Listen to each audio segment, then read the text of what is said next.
Hello student, good morning. आज हम पढ़ेंगे कहानी पार्ट 2। प्रहार। प्रहार का मीनिंग होता है आघात या वार। आइए अब हम पढ़ते हैं। आप इंद्रधनुष चाहते हैं तो वर्षा आपको सहनी ही पड़ेगी। ठीक है, क्या कहा जा रहा है? लेखिका कह रही हैं, लेखिका का नाम है वाणी शर्मा। ठीक है, लेखिका कह रही हैं आप इंद्रधनुष चाहते हैं तो वर्षा आपको सहनी पड़ेगी। अगर आप इंद्रधनुष चाहती हैं तो आपको क्या सहनी पड़ेगी?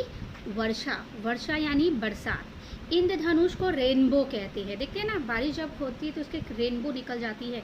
तो इंद्रधनुष क्या है? वर्षा के पश्चात आसमान में दिखाई देने वाली लाल, नारंगी, पीला, हरा, आसमानी, नीला, ठीक है, तथा बैगनी रंगों का एक विशालकाय धनुष जैसे आकार, कैसे आकार के? रेनबो।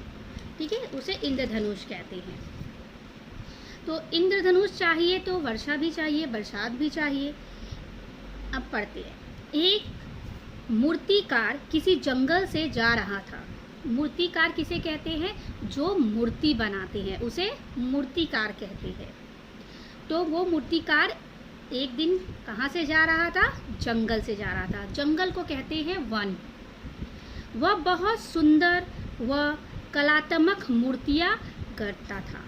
बहुत सुंदर, ठीक है, और कलात्मक का होता है मतलब मीनिंग अति सुंदर एवं क्या?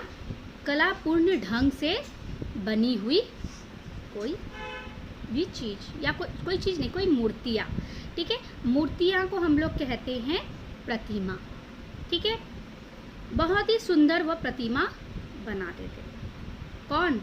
मूर्तिकार। उसे सदा ही कुछ नया करने की इच्छा होती थी। जो मूर्तिकार बनाते थे उन्हें कुछ ना कुछ नया करने में बहुत ही अच्छा लगता था।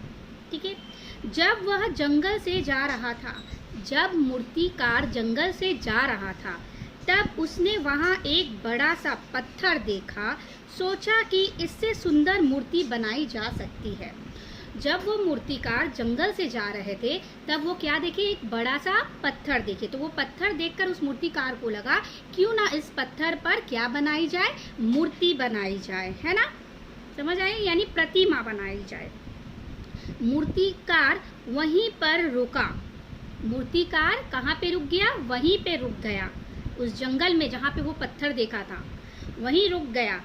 अपने थैले मतलब बैग, अपने बैग से सामान निकालने लगा।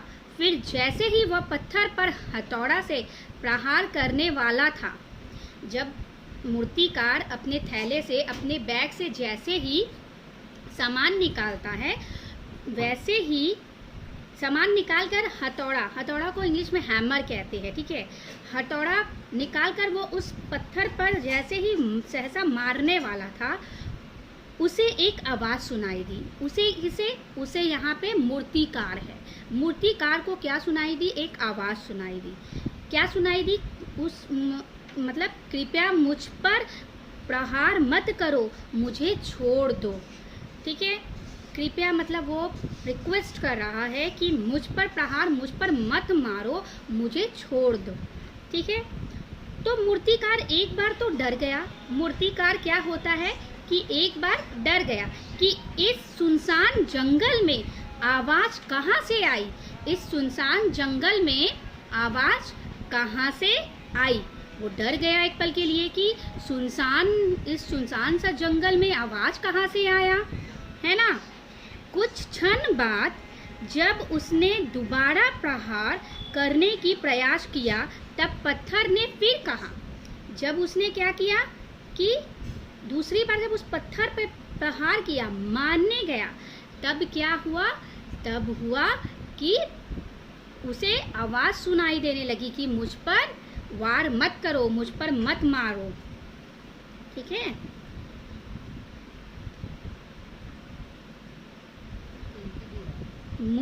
मुझ पर चोट मत करो, मैं टूट कर बिखर जाऊंगा। मैं हथौड़े के प्रहार को झेलना नहीं चाहता। मुझसे तुम कुछ भी अच्छा शिल्प नहीं बना सकोगे।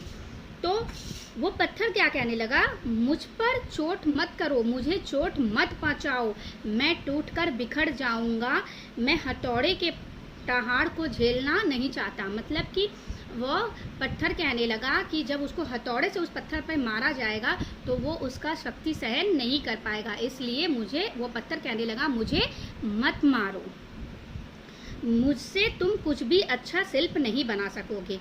शिल्प का मीनिंग होता है बनावट, ठीक है, मुझे अच्छा सा बनावटी नहीं बना पाओगे। मतलब कि उस पत्थर के कहने का मतलब ये था कि अगर वो उस पर जो भी मूर्तिकार मूर्ति बनाता है तो वो अच्छे ढंग से नहीं बनेगी, इसलिए वो पत्थर कहने लगा कि मुझ पर अच्छे शिल्प नहीं बनेंगे। शिल्प का मीनिंग होता है बनावट, अच्छी बनावट नहीं हो पाएगी।